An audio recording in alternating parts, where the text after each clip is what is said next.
Welcome to the Teen Life Podcast, where we research teen culture so you can focus on connection. I'm Caleb Hatchett, and I'm here with Tobin, Hodges, and Karlie Duke, and we are here for the first episode of the year. So to kind of kick off the year, we're going to do a 2023 recap.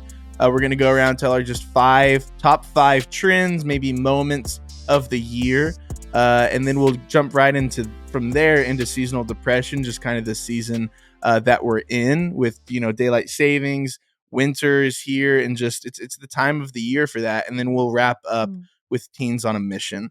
But to just kick off for the 2023 recap, my top five, and I focused a lot on trends. No one's shocked by that. There's a few that, give you an insight into my life. But the first one going off that is that Crocs are here to stay. Okay. Like they were a thing. I wore Crocs to my senior prom. They were black What? Crocs. They were classy. Have you not seen this, Karlie? No, I don't remember that at all. I rocked Crocs. Me and the guys I went with all rocked Crocs to the senior prom. And then they took a bit of a hit where people were like, "Ooh, those are gross." And now they're kind of back. And now if you haven't seen those like huge Croc boots, you seen those? Those are a thing now. I need to find a pair.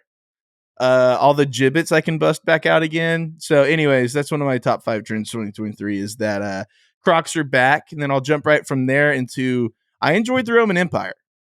Okay. I enjoyed that trend for a bit. Getting able to, have all of my Rick Riordan, whenever he wrote, the books on Greek mythology, he did a stint on Roman mythology. So I was able to flex some of that knowledge during that time.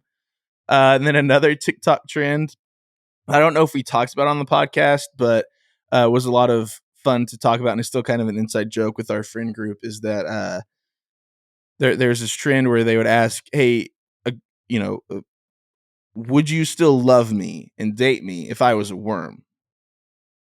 Y'all not seen this? I have. I forgot. It's a trend. It was a trend. Weird. And no, it's a super weird question, but I made my wife cry because I thought I was being nice. And I was like, I just put you out of your misery.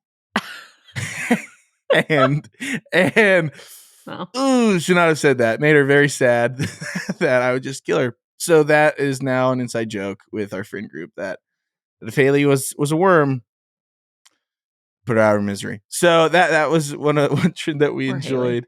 Another one that I enjoyed is Barbenheimer. That was just a fun time, just to get to see, all of the people going to both movies, making the memes about, like their daily schedules and what to wear to each one. That's kind of, I don't know, just a cultural moment. I feel like it's frozen in time. And then Girl Math's great. And then I know that y'all will mention it too, but personally, the Rangers winning the World Series was almost topping that list in my personal life for top moment of 2023. I love that for you. I had Barbie on mine, but most of your other ones, I didn't have a worm. Come on. I was trying to think outside the box. Yeah, my number 5 was Barbenheimer because not only were they both great movies, they were both fantastic movies, and I love historical, like kind of not fiction, but historical dramas or something that I like. But I also really loved the Barbie movie. Greta Gerwig I'm a Greta guy. I love what she does, and so I was really excited about going into it as well.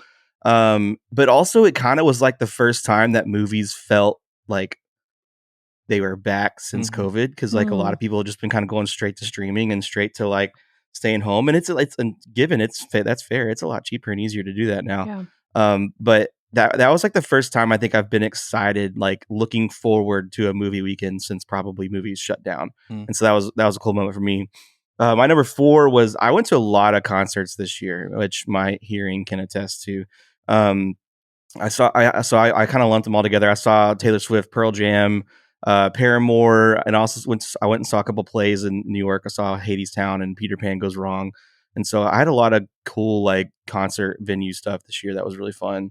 That's not even all of them. I can't even think. I think I went to about 6 concerts in total, but it was a good year for concerts for me.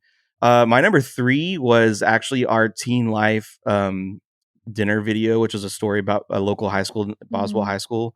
Just a really cool story about what teen life does for teens and impacts the community and stuff. And so like being a part of that and being able to kind of see that take shape was really cool, and a lot of tears and a lot of happy times and stuff like that. But just really cool to see that. I'll link that if anyone's listening Yeah, and hasn't seen it, so you yeah, can get it in the it's a show great notes.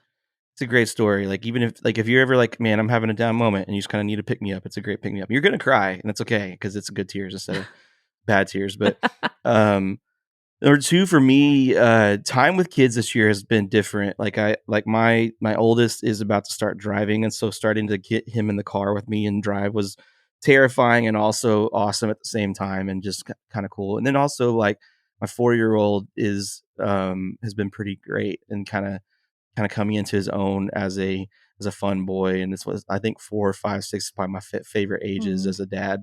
And so being able to do that with him was cool. And then on that same note, my number 1, I got to experience this with my oldest son, but the Texas Rangers winning the World Series was real cathartic for me, like in my family, and just a lot of happy and sad memories kind of all lumping into one, and then just kind of having a cool moment and being able to watch that with my son was really cool. And so in experiencing that, so that's my number 1 moment for this year.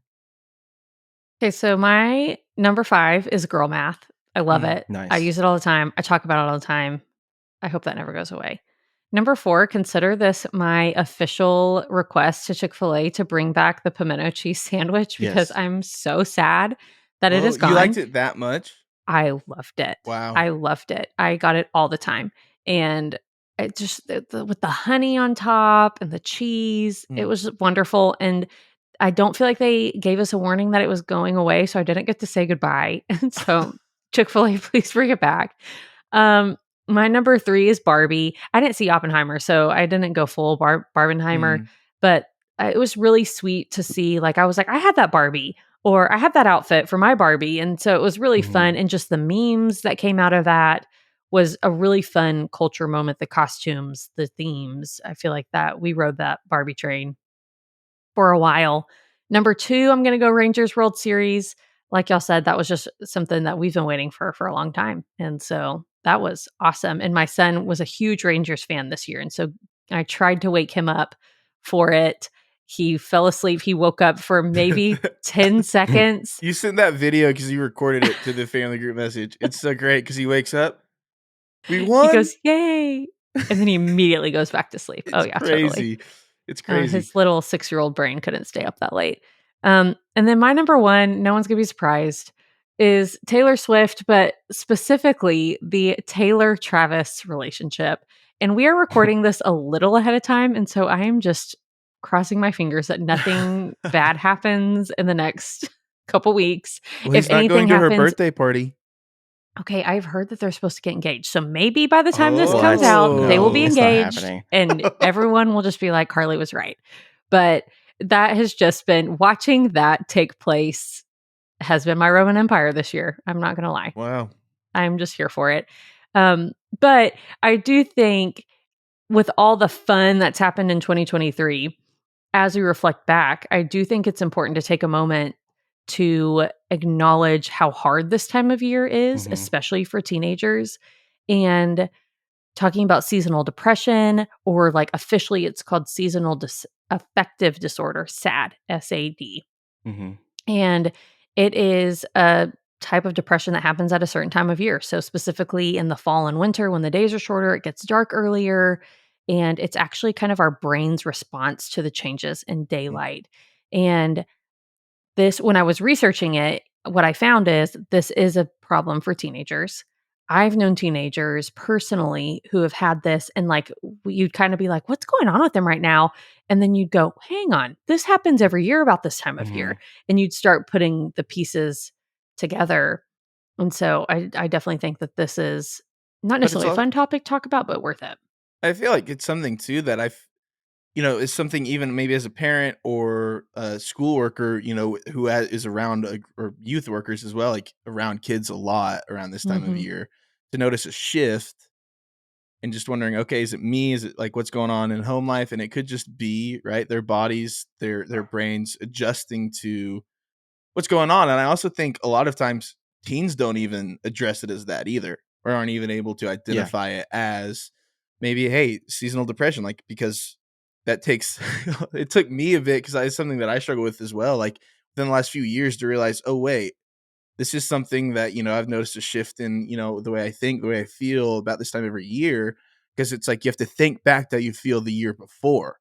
You maybe think, Mhm. oh, it's just a slump, and you're not really putting together, okay, it could be something, right? Like seasonal depression. So I think it's something that is, I'm glad we're talking about it, because it might not even be on the radar for a lot of people, a lot of teens. And two, like I feel like I even kind of go through this of you kind of get into like a groove of just normal trudging through things, and like not necessarily in a good way, but like in a way that you just kind of putting your head down and doing it, and then next thing you know, when someone's like kind of vibe checks you, you're just like, oh yeah, like I mean, I am kind of down. So I mean, that's like it's like if you were out there like struggling with this, like things that just know that this is not a thing that to be ashamed of, or Yeah. and not a thing that you should be worried about necessarily, like from what people are thinking about you. Just, but it can be important to like check in on that. And if you're a school staff listening too, like maybe like one, check yourself. Make sure that like whenever you're dealing with teens and stuff at school, that like, man, am I 100% like, or do I need to kind of like check myself to make sure that I don't know, like what how to phrase this, but kind of like maybe you need to give yourself a break and kind of like tell yourself like, hey, instead of worrying about all these things that are coming at me from the school perspective, I need to take a step back and worry about my mental health. But also thinking through like when you are doing stuff with teens at school, or you're assigning things, or you're maybe keep that in mind too. Keep what they're dealing with mentally in mind in this month of December, before or sorry, this month of December, January, February, before we go into the spring of what they might be dealing with. Right. I do want to hit on some signs because this is something worth knowing for yourself. Or, especially like y'all have said, if you're in the life of a teenager, they might not even know what this is or fully recognize it, but maybe you can. And so things like changes in mood, if they're sad, hopeless, discouraged, negative thinking, lack of enjoyment in normal activity. So if they've really loved something and then suddenly that doesn't do it anymore, that's kind of a red flag. Low energy, changes in sleep, which can be tough for teenagers because we know their sleep is all over the place, but they probably need more sleep. They are going to find it difficult to wake up in the morning and get Hmm. going. Changes in eating, they tend to crave carbs, overeat, and gain weight this time of year, which is also tough. Is it holiday? Is it seasonal depression? Yeah. And then trouble concentrating, which is especially important for our school staff people. If you Hmm. have students who are having trouble concentrating this time of year, it might be more than just them getting caught up in busyness or sports or even just being lazy. There could be something else going on. And so start to ask questions to see, is it more than just like, hey, you're not applying yourself, that maybe they have seasonal affective disorder and don't even know it. Hmm. I will say, just for some hope, everything I read said as it starts getting brighter, as the day starts stretching out, this tends to go away on its own. But there are things that you can do, especially if you know this time of year, I tend to be a little more sad. Spend more time in daylight, going on walks during the daytime, sitting in front of windows when it's light. They even have like special daylight bulbs now that mimic daylight in your home. So, like keeping your home really bright before you go to bed can help. Obviously, talking to a therapist or just talking about what you're going through so you don't feel alone um, as well. And Tobin, you might have more insight into this as a teacher, but if, like for teenagers, asking for help from their Yeah. teachers if they need it. And so, like being aware, but it might help to go to a teacher and say, like, hey, Hmm. I'm struggling right now. What do you think that kind of looks like? Yeah. And the thing is too, is that it's one of the hardest things as a student. Like all the time I hear students talk about how like, well, I don't really want to talk, I don't really want to go to teachers because I'm afraid of what they'll do, and I'm afraid of how they'll react, stuff like that. And that's normal. My own son struggles with that too. And it's just, if you're a teen listening, remind yourself like, hey, like the worst they can do is give you the exact same scenario that you're in right now. Mm, And so try to realize like that's the worst they can do. If you're a teacher listening or a school staff listening, like, first of all, acknowledge that that's really hard to do. I mean, like, no one likes to go seek help and be vulnerable. No one does. Like, some people are Right. better at it than others, but no one likes it. And so if they are seeking help from you, like, take that into consideration. Like, at least they're trying. Like, because they like one of the biggest complaints that teachers have about teens is the apathy that they portray. And so if they are showing that they care, like, give them a chance to like climb out of this and maybe learn from it. Um, and again, back to the teens, if you're listening, like, make the decision in their court. Like, if you go to them and say, like, I need help with this, can you help me? Like, make them say no. And if they might, but I will tell you from the teachers that I've known in my career and just kind of been around my life, they're there for a reason, and that's to make sure that kids get help. And if you're asking for Mhm. help, most of the time, most of them are gonna, even if it's begrudgingly or with a lecture, they're gonna give you help. So I love it, that. I just think that that's the biggest thing is like is just acknowledging like, hey, I messed up. Hey, I'm not in a great place. Is there anything I can do? That goes a long way. I think too, like even looking at the ways to help, right? Like as a parent, as a youth worker, right? As a teen looking at, okay, like yeah, maybe this is me because begin to feel this way every year. Hadn't really put that together or noticed it. Like things like spending time in daylight, talking to friends, been like making sure that you're able to get out of bed and get the day started to feel productive instead of you've just, wasted the day Mhm. away. And like those things are all good things, right? And so like even as you're evaluating yourself, evaluating a teen in your life, and wondering, okay, maybe do they have seasonal depression, right? You not blow it out of water and be like, oh my goodness, we've got to fit, but start implementing these daily changes, right? Because even if it's seasonal depression or just a normal teen, those things like going out, getting in the sun, talking and building community, asking for teachers for help, making sure they're drinking and drinking water, taking care of themselves, are all just good things in a daily routine for anybody as well. And so I think it's just as we talk about seasonal depression, it's good just to be conscious about it, especially during this season whenever we aren't necessarily getting sunlight and some of those things with the shift in the day and the routine. But again, Mhm. to my teen listeners, if you are feeling down, sad, or tired at this time of year, you might not even know why. Like you're not crazy. You are not crazy, Mm. and you're also not alone. Like even going back to Tobin and talking to people, whether it's a teacher, a youth worker, a parent, a friend, like you're not alone. Yeah. And if you reach yourself out there, put yourself out there, I think you'll find um hope, I hope, and a community and a sense of, hey, me too. Mm. Right? Or Yeah. if at least not, "Hey, me too," it's, I'm here. Like, I'll walk with you through it, and so, yeah, you're not alone, you're not crazy, and, so, yeah, it's one of the biggest things that I want you to hear from all of this. One of the things about teens too is finding their why, like putting them on mission. And so we're going to talk a little bit how do we do that? As we start this year, this is obviously the time for resolutions and kind of like self I don't know what the word is looking for, but like kind of Reflection? yeah, self-reflection, kind of figuring out what we need to do with ourselves. And so it's very easy to start the year off that way and then fade. I mean, like how many gyms get memberships, Mm.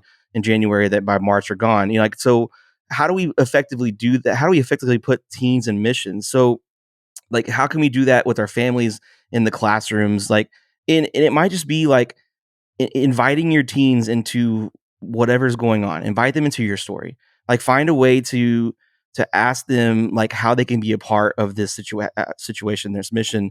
How can we like help them find their mission? Like, what? Let me pass it to y'all. When y'all are teens, or maybe like you as you work with teens, what worked for you guys whenever y'all were doing stuff in your teenage years? I think this is such an interesting question because I don't know. My parents were really good about surrounding us with good Mhm. people, Mhm. um, and putting service opportunities and stuff like that in front of us. But there's something really powerful about telling your teen that they have ownership in their story. And I actually listened to I'll link it. I'll link 2 different podcasts. Um, Sarah Brooks talked on the Next Gen Now podcast somewhat about this, especially from a faith perspective of how we can give our teens and our kids mission. And I was really inspired to do that with my kids and my family because it's something as a nonprofit, we have a mission statement. As a Mhm. church, you have a mission statement, but what does that look like for individuals? And then Donald Miller, years ago, like maybe 4 years ago, did a podcast on specifically families. But as I was listening to it again, you could do this in your classroom of creating a mission statement for um, your kids and the Mhm. teens in your life, Mhm. because honestly it really does, it can make a huge difference in their mental health if you have a mission and something you're working for. And so like I said, I think we did some of these things growing up. Kayla might Mhm. disagree, but I don't know that it was like a as intentional of like a question of like, hey, what do you want to end? What do Yeah. you want to counterattack? Is it homelessness? Is it loneliness? Is it what do you want to accomplish in the next year? And it doesn't have to be like this is your life mission for the rest of Yeah. your life as a teenager. Hey, what do you want to do the next 6 months? And let's talk about that and set that and work towards it. Yeah, I think, for at least my experience, it wasn't necessarily like mom or dad planning like, "Hey, this is what we're gonna do." There were some times, right, like church mission trips, things like that we would just go on because I think we wanted to, but then there's also some part of, hey, putting this on your radar. I think, yeah, I love the idea of doing a personal mission. Like, right, what is your mission statement? That's something that I've done. Whenever I started out at Jinx with the youth group, is I was creating a mission statement for the youth group, had them all create one for themselves, right? Like, Mm, what does your mission statement look like?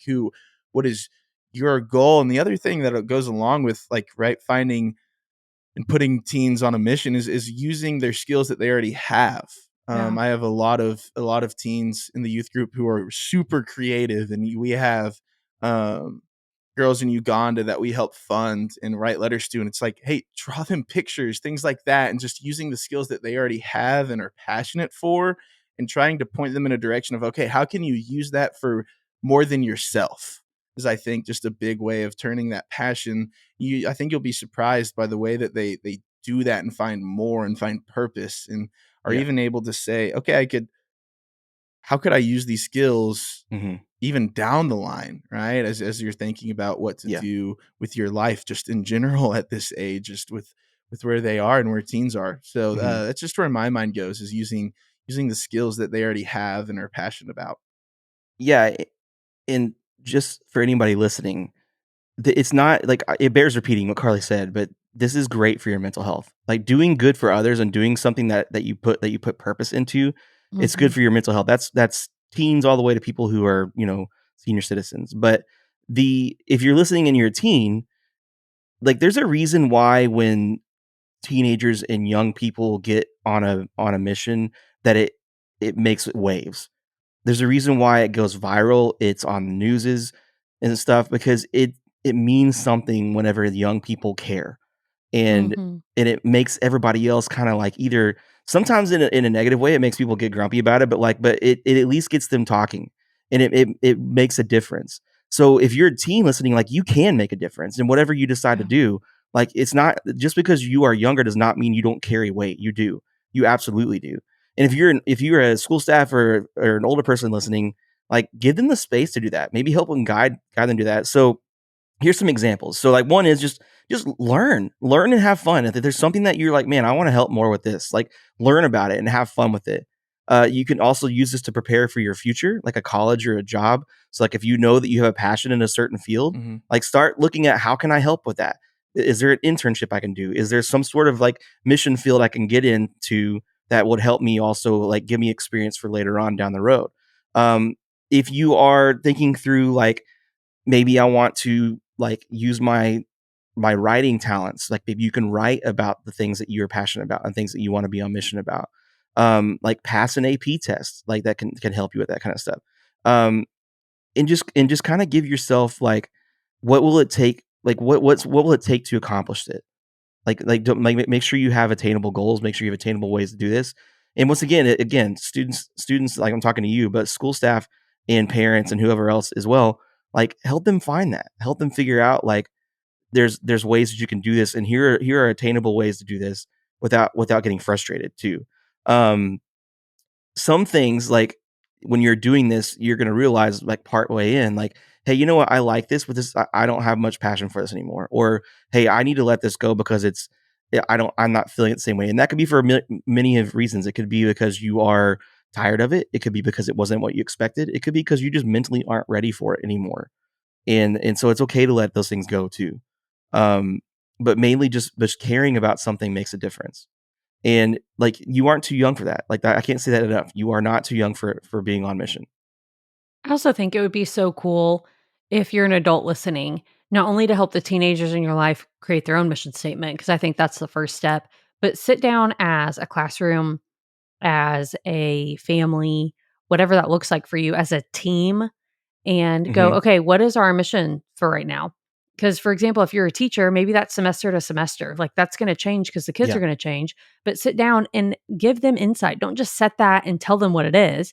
Ask, what do we want to accomplish this year? Like you mentioned, passing an AP test. Like, maybe if that's your class, saying, hey, this is our goal. And then what is it going to take to get there? Or if you are teaching a class where students are really struggling, our mission this year is to feel safe and to grow, Mhm. and whatever that looks like. And sometimes you might have to let go of things that you thought were bigger deals, but if it's not going to help the mission, then maybe it's not worth getting worked up over. Especially maybe if you're a parent and you're going, hey, this is what's really important, and we're going to focus on these things. Something that Donald Miller said in his podcast that I think is worth repeating is, it's not even important if you reach the goal, it's important that you try. It's the trying that matters. Yeah. It's that giving them purpose so they know, okay, I'm here for a reason. I'm not just coming to do busy work.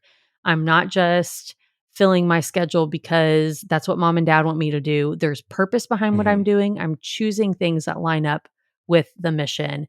And I just think that's really cool. We do in Teen Life an activity Mhm. where we talk about the ups and downs of life. And we have teenagers plot out what are some of, like, maybe 3 to 5 things over their lifetime that were highs and lows.